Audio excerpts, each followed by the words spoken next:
Steph Curry. Guys, it's your boy, it's your boy, it's your boy, it's the kid, it's the kid, it's the kid, it's the kid, it's the kid, it's the kid, it's the kid, it's the kid, it's the kid. We are riding here on a NBA season review. I know if a few of you guys, of course, are watchers, enjoyers of the NBA. And I thought that with the Raptors winning their championship, it was only apt for me to do a little review on these things. Of course, look, Copa America, I'm going to ride with that stats as it's happening live in about 2.5 hours. I haven't slept. I feel like a flipping zombie, but we'll get there in the end with some late night dinner. So I'm joined by the man, the myth, the legend, the man himself, your boy, Daniel Tiluk, man. So Hello, everybody. I don't have a cool "It's the kid, it's the kid, it's the kid" intro, so it's me. And Hi. Okay, why don't you want to be? Why don't you want to be called Danny T? Because I don't like Danny. I've never liked Danny. I don't even like Dan. But it's a weird thing with you guys in the UK, where like you'll take a name and you'll put like the Y version of it, so you'll just shorten it. Oh yeah. Like It's McDonald's and all that kind of stuff. to be friendly. But my whole life, I've just gone by Daniel. So Okay.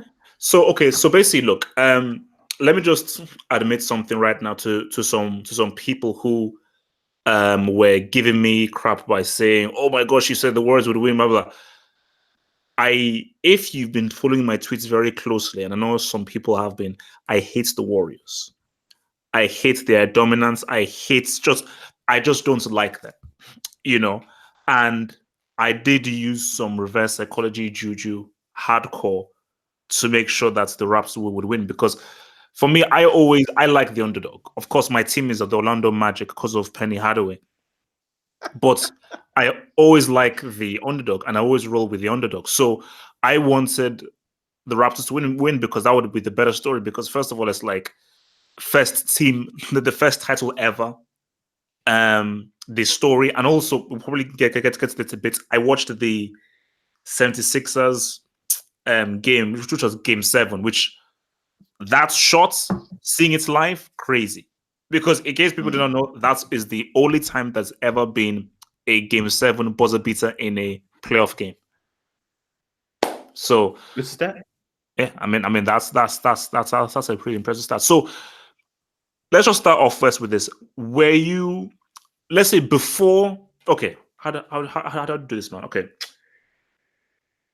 are we in agreement that with a fully healthy Warriors, it would be either a sweep or max 5 games? Are we talking about NBA Finals? Yeah, of course. I mean, in Game 5 when Durant played, he dropped 11 points in 12 minutes. He was 3 of 3 from 3. And I think they scored something around 30, 35 points in a quarter. Like, Toronto did very well to hang in. But if KD plays that whole game, and he was injured, by the way, but if he plays that whole game, he drops about 40 points and they win that game. They won it anyway, but they win it even easier. And if you translate that into playing all games of the series, if everyone's healthy, it's a sweep.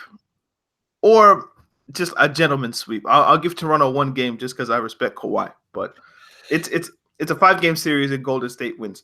The same way how I felt in 2015, I think it was. Yeah. When the Warriors, they came up against Cleveland.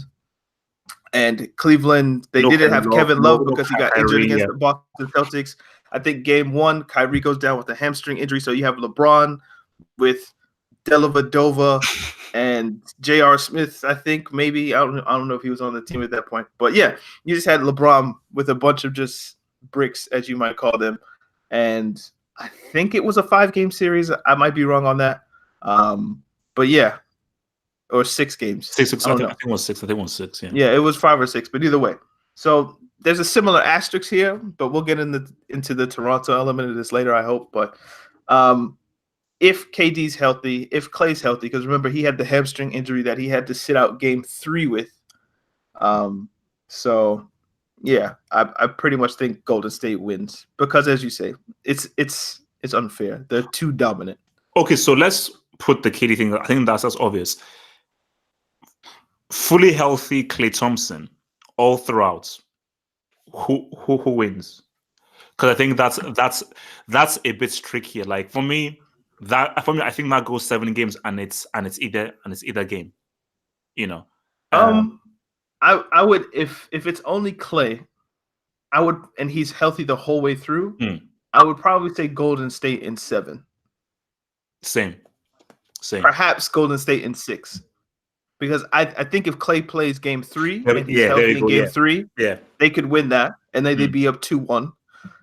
But instead they lost both home games, went down 3-1. And once you're down 3-1, I mean, to beat a team in the finals 3 times, that's tough. Yeah. And it's only been done once. So let's talk, because guys, don't worry, I am going to get to Steph Curry. I'm waiting. I'm just we'll get there. We'll get there. So look, man, I really like Kawhi Leonard and everything about him, because I really, again, it's my issue with Cristiano. I despise arrogant people. I love quiet, humble people. You know, and Can you remind the people on your channel who your GOAT manager is, though? But Mourinho is arrogant in a cool way. He's arrogant in a cool way. That's I hate arrogant people, but Mourinho. But for me, I think, I'm sorry. Like, I think about Kawhi is like, he is just focused on basketball. His main aim and focus is on basketball. And I'm gonna put this out there, because a lot of guys have talked about how, because I remember watching that Miami Heat series where I saw Leonard for the first time, and he was pretty much the guy that stopped and ended that whole Miami Heat dynasty where not 4, not 5, not 6, not 7, not 8, not 9. Well, you only got like 2 in 4, bro. So there you go. I gonna put this out there.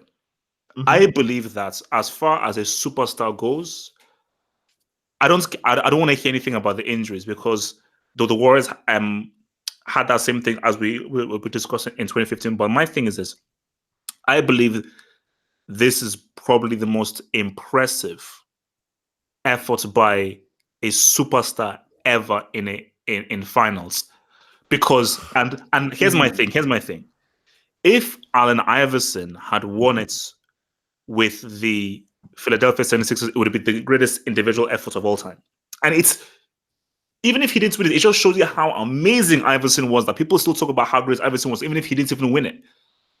I think people will look at what LeBron did with Cleveland. You had flipping Kyrie. There is nobody even close to Kyrie's level on the Raptors team if you take Kawhi away. So unless you can name me something better, can you name me, because I'll put all the stats for you, a team who never reached the flipping conference finals in their history. First time winners. This is his first season. He was pretty much injured for most of the previous season as well. Raptors known as flipping perennial bricks and losers. I'm sorry, for me, I'm putting it out there as my hot take. Best individual effort by a superstar to win a championship. I mean, Jordan was pretty good, man. I think Jordan in like 97, I think in back-to-back games when the series was tied 2-2 against Utah, the flu game in Utah, I think he dropped 38 with the flu. And then in the closing out game in Chicago, he dropped 39 and they won by 4. Okay. So wait. Let me ask you this. Who is better, Pippen or Lowry? Who is better, Pippen or Lowry? Okay, no, you know what? So wait. Someone makes a great point, and I think I actually saw someone make this point. Dirk Nowitzki in 2011, that was huge. Yes. Yo, Dirk was incredible. That was huge. Especially in that closeout game. Because I remember that series. That was huge. You know what? I would still say Kawhi because it's the flipping Raptors. Okay. Like, I think Mavericks had already won a championship before then. No. Oh, so 2011 was their first ever? No, that was their first one. Oh. I think they'd made the finals before. I think they made the finals against Miami, but with the Dwayne Wade Shaq team. Yes, I remember. Yes. So and they lost. Yeah. Okay, you know what? Yeah, so Dirk, I mean, he went crazy. Oh, okay, but put into perspective what's Kawhi, because I just think like, because I was watching what was I watching? I was watching I think it was Get Up. No, sorry, First Take. And Stephen A. Smith made a very interesting point because I do remember when the whole San Antonio Spurs thingy was happening. And in my view, I was like, bro, it's up to him. If he thinks he's injured, he's injured. And the whole thing of like, oh no, help your team out, play through injury, blah, blah. Well, we saw what happened to Durant and everything. And just the way that he was sort of like treated, where people saying, oh no, you should play through your injury and everything. No. If the dude thinks he's injured and doesn't want to aggravate his injury and mess up his career, that's his prerogative. So I think when he puts that into it, like for me, I just think that is huge. So just put into perspective Kawhi and where you would rank Kawhi now after what he did. I was thinking about just kind of past champions in that sense, and I understand better your question. So I was thinking back, and I can do this. So let's just go back to like the 90s, right? Yeah. So we started in 1990. We go through the Pistons, like that Piston dynasty in 89-90. It was a team. You had Isaiah Thomas, Joe Dumars, Bill Laimbeer, Rodman. They were a team that was together in that sense. It wasn't like a one-man show. Joe Dumars, if I didn't mention. Then you get the Bulls teams, the first one. So you have Jordan, Horace Grant, Scottie Pippen obviously was there for all three. Those guys. So it wasn't a one-man show. Then you get the Houston teams of 94, 95. Hakeem Olajuwon, Maxwell, Kenny Smith, Clyde Drexler, I think for one of those. So it wasn't a team by himself either. Then you get Jordan's the next three. Pippen, Rodman, Kukoc, Jordan. Kukoc. Yeah, so that team wasn't a one-man show either. You get the lockout season of 98. You have the Twin Towers with Duncan and Robinson. So that wasn't a one-man band. Then you get the LA three-peat, Shaq, Kobe, clearly. Yeah. Everybody knows what that is. Shaq. And then you start with kind of the Duncan, Parker, Ginobili, and Popovich in there. Yeah. And then sprinkled in there somewhere is the Pistons team that beat the Lakers, and that was Rasheed Wallace, Ben Wallace, Chauncey Billups, Richard Hamilton, Tayshaun Prince. So just a really, really good team. Maybe not a superstar in that team, but very defense, very pragmatic. But just a really, really good collective team. And then we get the LeBron era, obviously. We get the Kobe era. So they won back-to-back championships in 2000.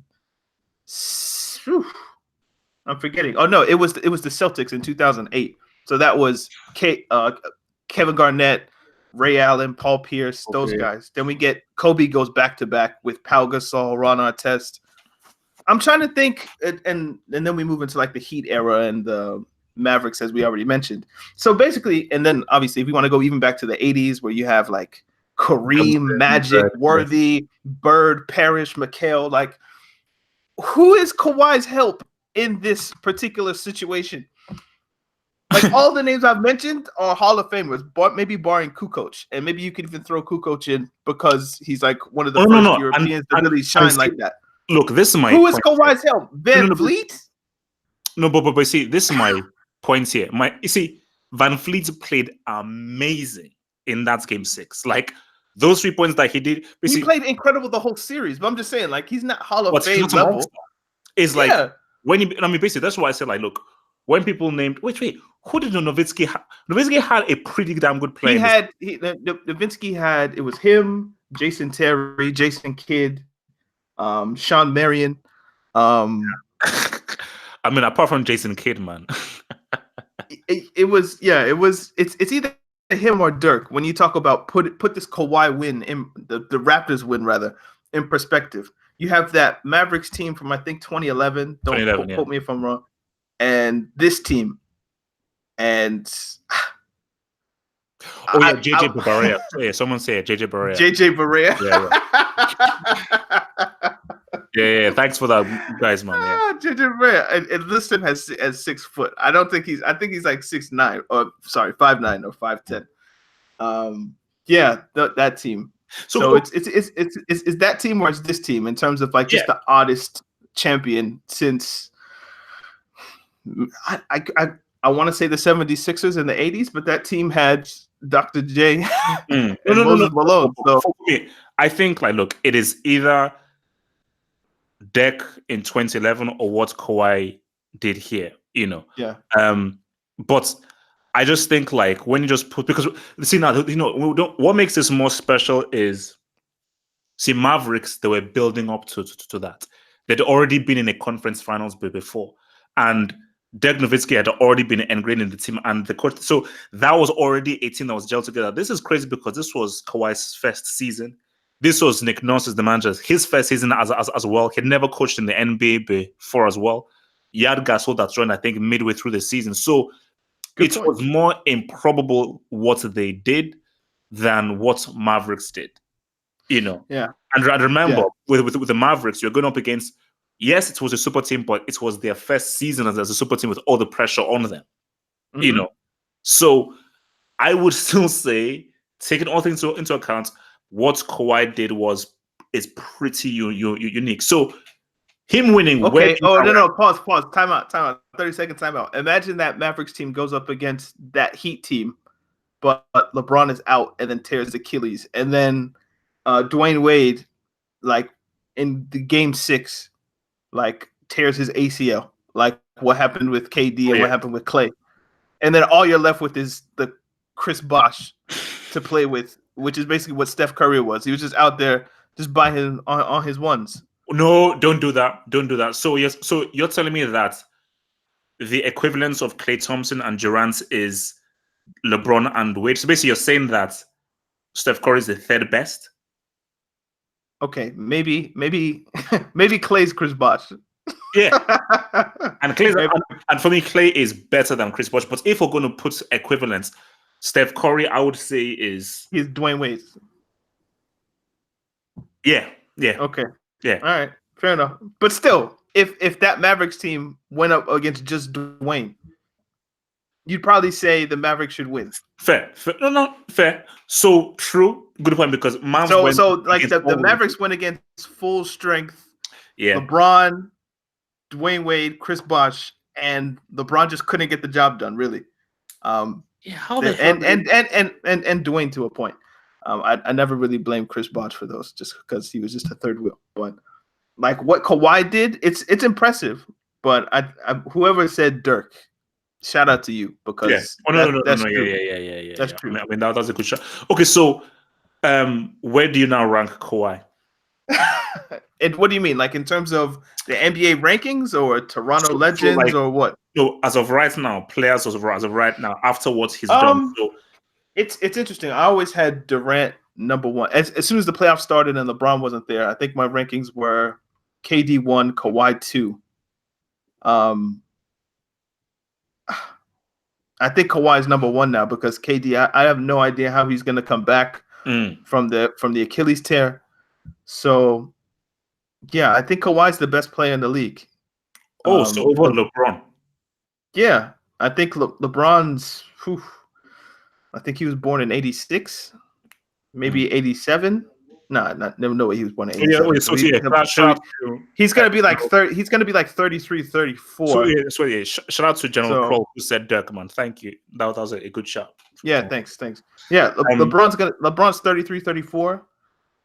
He's on his way out. Like his kind of arc is going down. Kawhi Yeah. is rising. And the only other player that you could really put on that level is Kevin Durant, but he's clearly injured. There we go. Yeah, he's out. So basically, Kawhi is pretty much king. So we have Kawhi and we have Giannis, James Harden, and then Steph is somewhere there.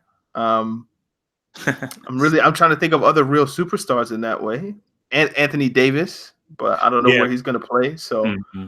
No. I mean, like if he moves to the Lakers, I think that guy's going to be a problem for people. All right. So, yeah, I would put, if I had to rank the players that I know are going to be playing, I would put Kawhi number 1, Giannis number 2, Anthony Davis 3, LeBron 4, Steph 5. So that would be my top 5 right now.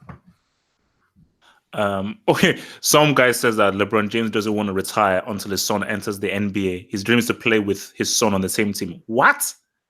Yeah. Is that Bronny. possible?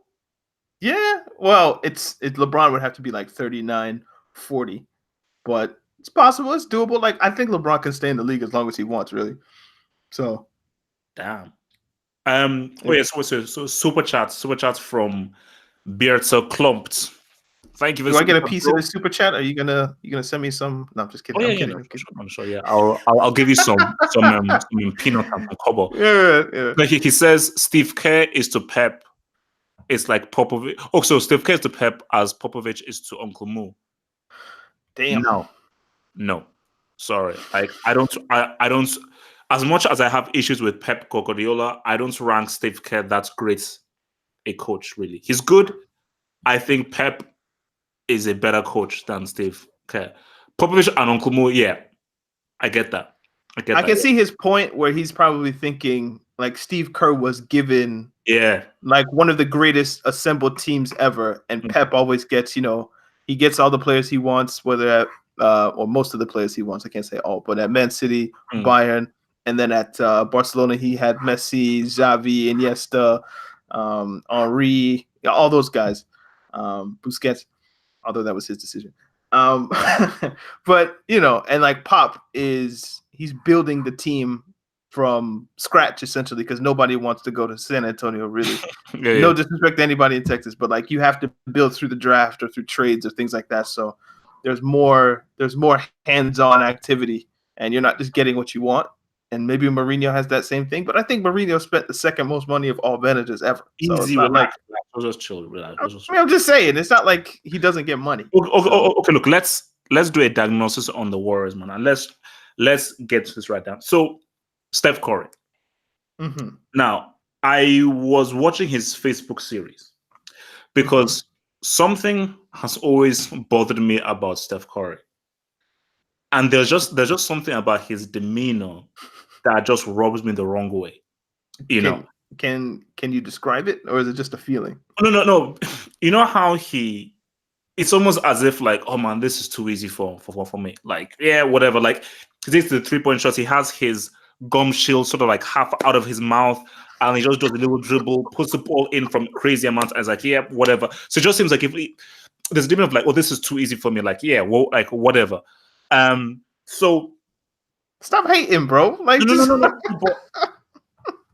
Let me explain it to you. So I'm now watching his Facebook series, and I now see how like almost every off season he goes to play golf, and he always plays golf, with his dad.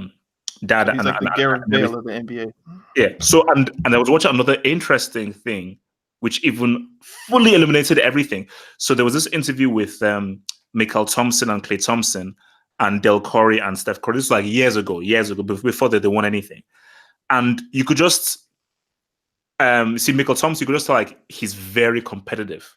So it makes sense that Klay Thompson is very competitive. But then when they were asking Del Curry said, he always says to Steph, after you're done with basketball, think of doing something else. And for Steph, just in his dream, it's like, yeah, man, I want to just do golf, play golf, and do all that kind of stuff, man. But my thing about this is that Steph Curry is, in my opinion, and I know that you're going to come with a retort, but relax. He is the best 3-point shooter, I think, of all time. like in game, he's the best. Now, if you want to bring statistics and stats, 3-point shooting, blah, blah, okay, maybe someone is different. But as far as in-game situations of 3 points from different angles, different ways where you cannot stop it, like I think he's the best of all time. But there's one thing in being amazing at 3 points, and there's another thing of when can you do them. I always say this thing in similar to football. It's not how many you score, it's when you score. The very fact that the 3 championships that the Warriors have won, you've not had a single finals MVP. That is suspect. How many times has Curry scored a shot or made buckets that were critical in the fourth quarter that helped Warriors win a game during the finals? You've never really seen it. Durant, Thompson, one shot. that I can remember. Maybe There you somebody go. who has a better recollection of this, but Game 5, he hit that. He came off the pin down. He curled, coming to the right. I think Draymond hit him with a shot, and he curled, toes right on the line, and he shot the three that I think got it to 103, or maybe But 100, then 100, and then Clay put them over the top with there the we next go. three. Okay, yeah, you can argue that, but who put them over the top? Who was the critical one? It was Thompson. So Well, no. Steph had the pressure because they were down when he shot that shot. If Clay misses, you might still have overtime. If Steph misses, who knows? Like the Raptors get the ball back, you might have to foul. They go up 4, series done. oh, But there was a stat they put on TV but it was Danny Green stupidly threw the ball away, trying to get it to Pascal Siakam. We can talk about Danny Green in a second. But he's stupid. When that happened. He stupidly threw the ball away. I was like, Danny, no! All you had to do is just sit there, and Green would have had to foul you. But he threw the ball to Siakam. I think Golden State took a timeout, and in that kind of meantime, well, I think it was 111, 110, and Golden State was going to have a chance to win. They put a stat on the television screen that said Steph Curry was 0 for 7 with shots to go ahead in the playoffs under 20 seconds.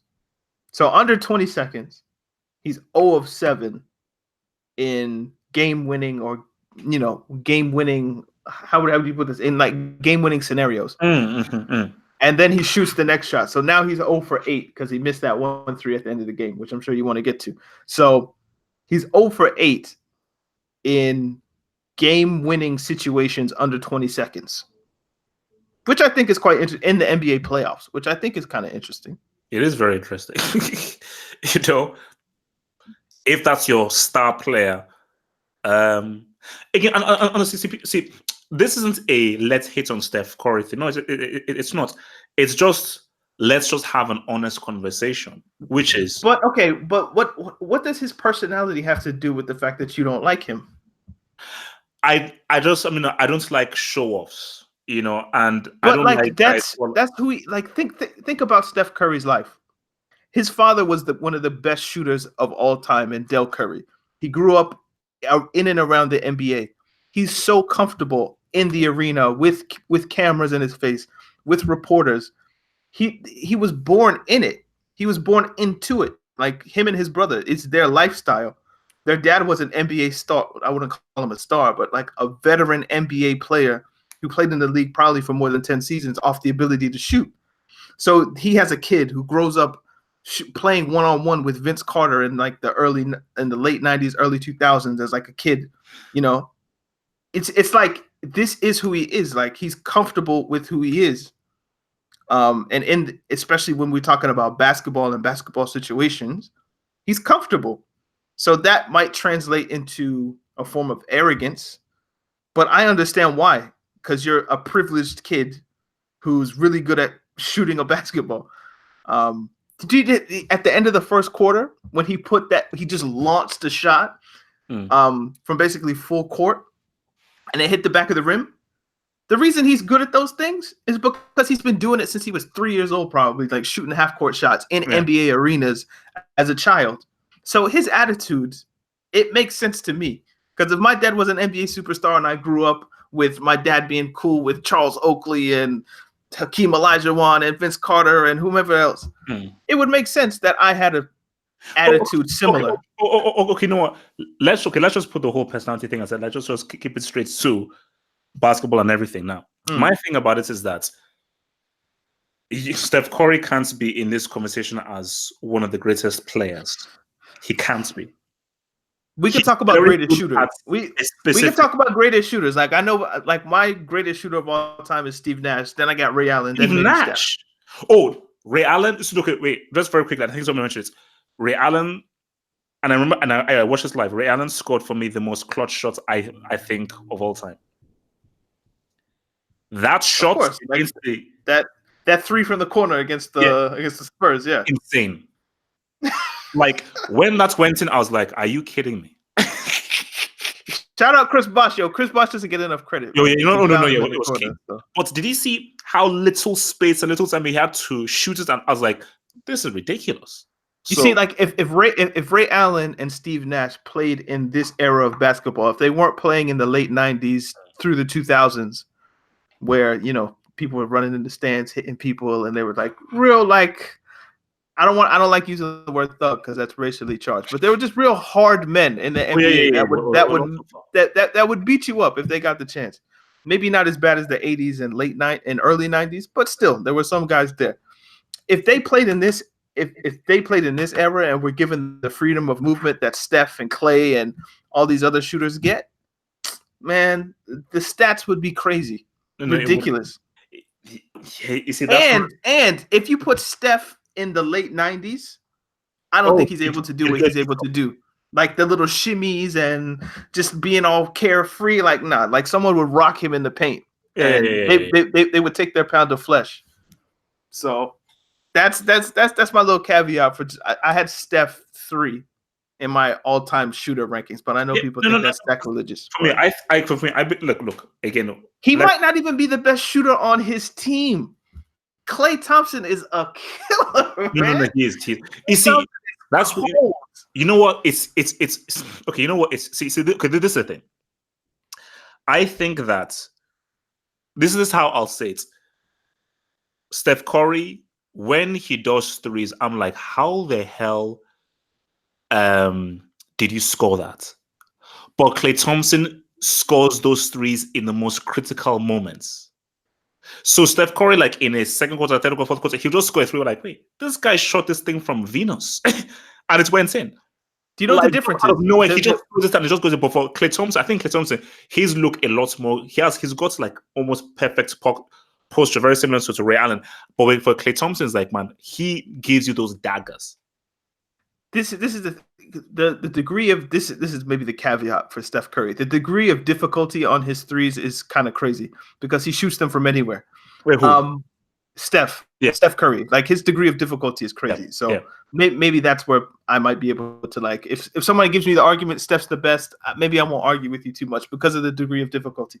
But when Steph shoots, in the back of my mind, I still think there's a possibility for him to miss. If you give Klay Thompson an open three, I'm automatically just writing down the 3 points in the box score if you leave him open. Yeah. Like there's no possibility that he misses. Like if he's open. And that for me is it's an incredible thing, especially as somebody who would like to think that like, I can shoot a bit, never on that level.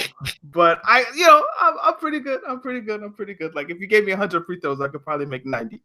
But no, I'm legit.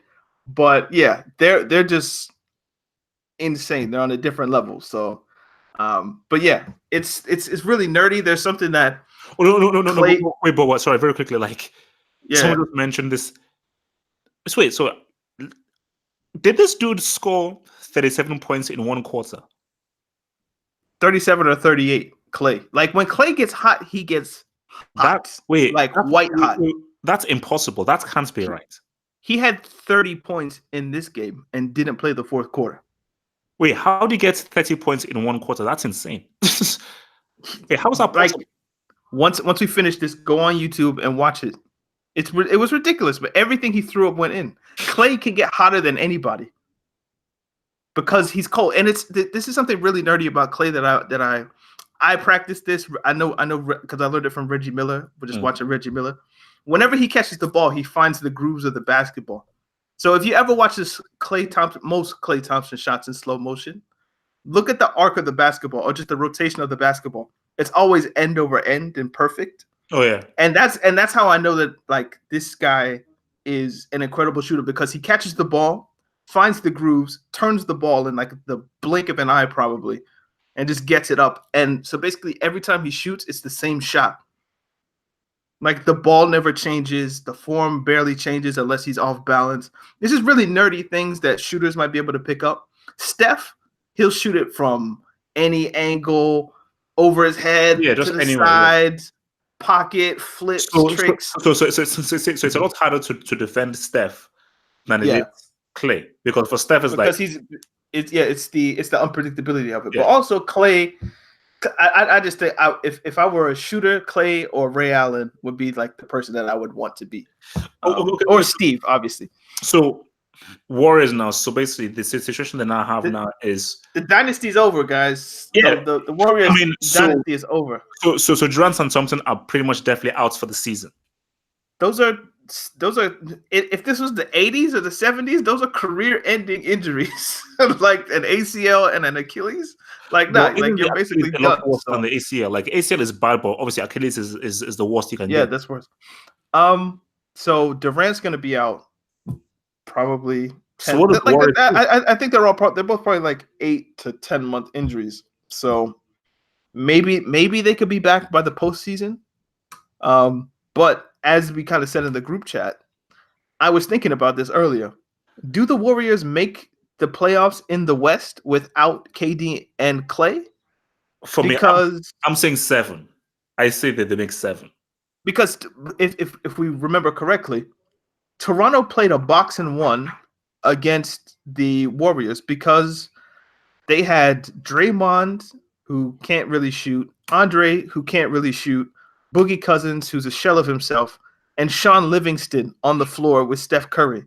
So Nick Nurse was like, all I have to do is basically mark Steph Curry out of the game and make one of those 4 beat us, because they don't have KD and they don't have Clay. So let's just follow around Steph Curry, and if Andre wants to shoot his threes, fair enough. If Draymond wants to shoot his threes, fair enough. If DeMarcus wants to bully us in the post and put up flip shots, fair enough. But we're not going to let Steph beat us. If Nick Nurse can figure that out in the NBA Finals, I'm curious what the other 28 teams in the league are going to be looking at if all you've got is Curry. And this is the interesting thing. Because KD's a free agent, or can be a free agent, if he opts out of his deal, that gives the Warriors some cap relief in order to sign Klay Thompson to his big deal, and it frees up some cash that maybe they could go out and get another scorer with. If KD opts in and does his rehab with the Warriors, and they re-sign Klay, that's 2 big money slots who won't be playing.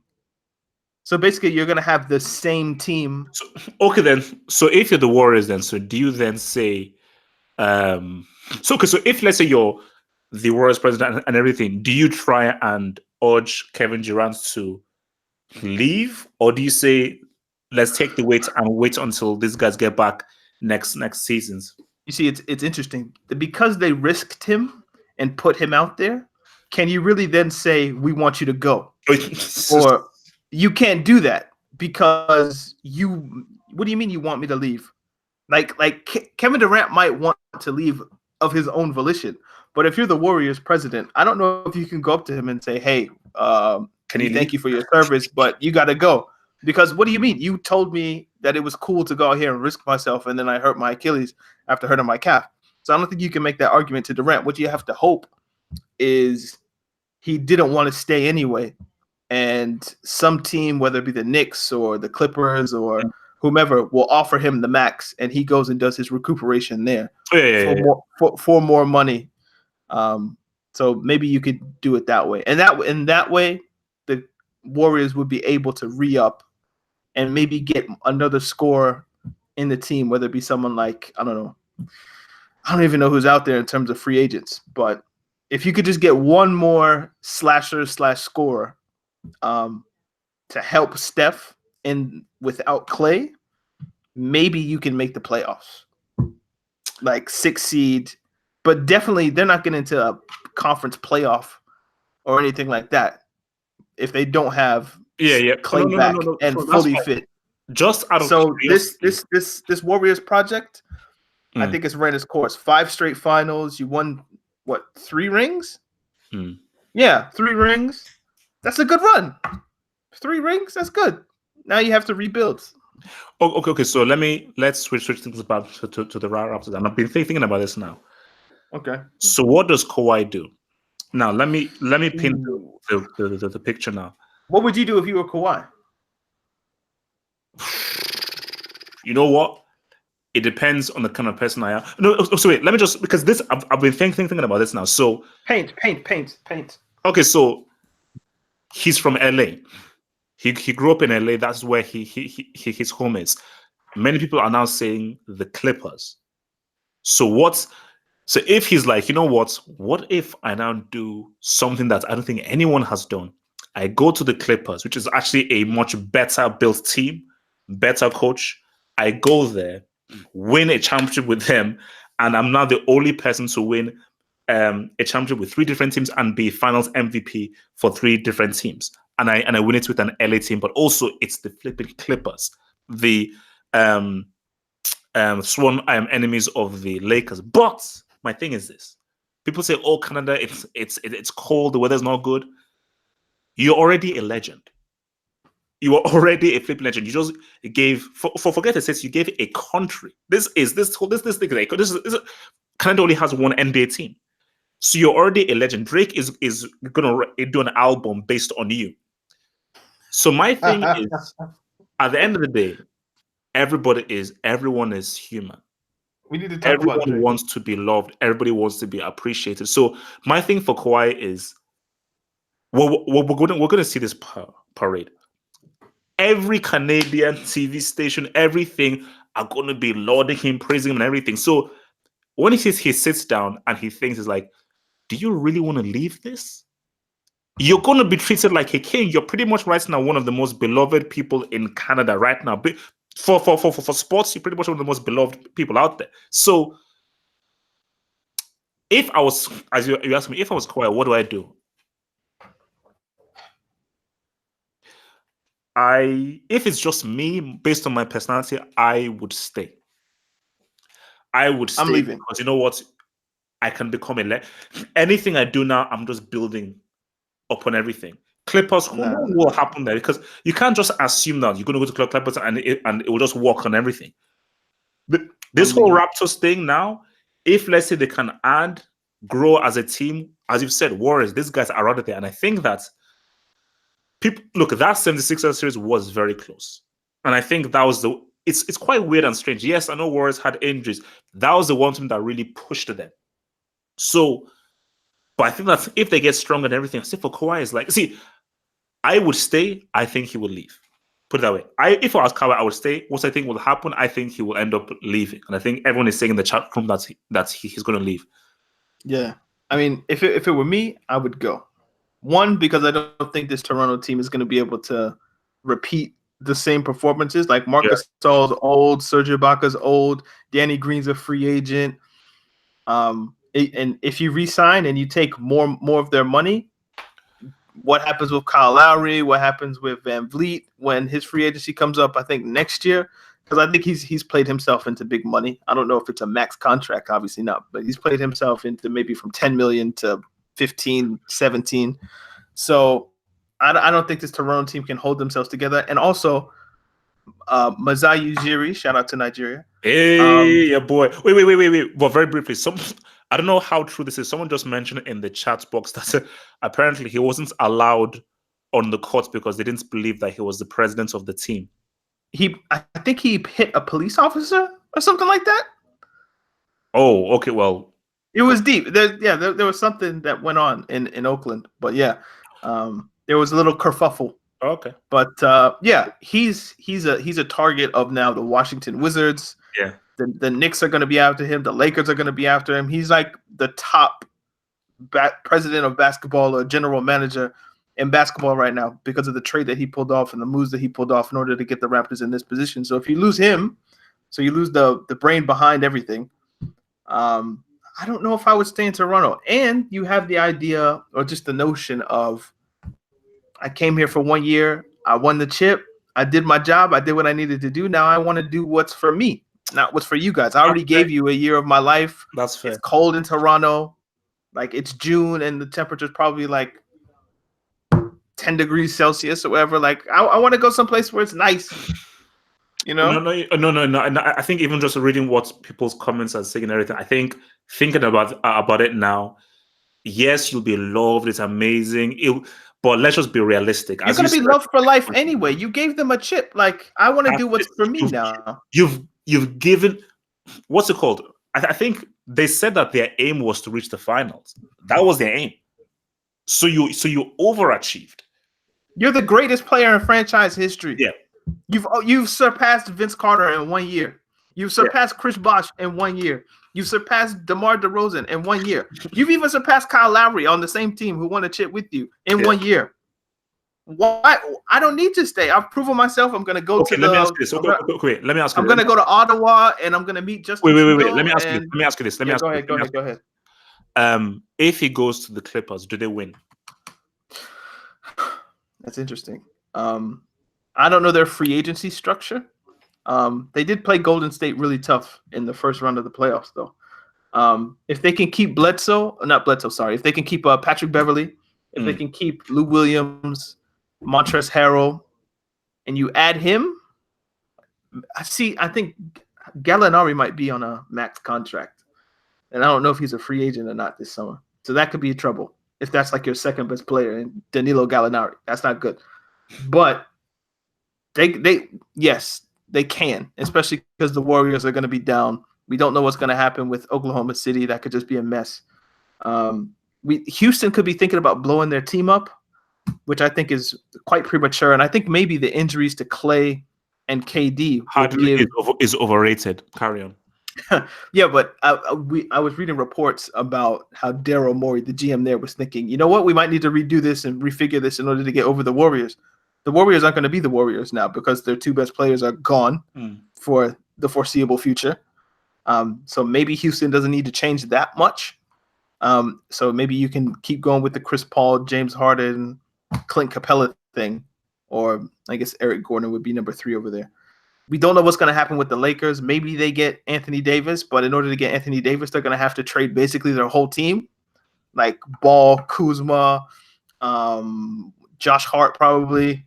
So it's going to be LeBron and Anthony Davis and a bunch of Brick Academy alumnists. So we maybe LeBron and AD is enough to get you into the Western Conference Finals or perhaps a chip, but the Clippers are very, very well positioned. And if Kawhi goes there with the confidence of, I just want a chip in Canada, it's going to be tough. But also, maybe you have to look at what happens to the East. Now that the Raptors are gone, once Kawhi leaves, who's coming up? So 76ers. Can Ben Simmons get a jump shot? Can you keep JJ Redick? The Bucks, what happens with their team and their free agency thing? Chris Middleton, I think, is a free agent. Brogdon might be a restricted free agent. So who knows what's going to happen over there? And those are the only 2 other teams that really come to the Celtics. Kyrie might be going to the Nets.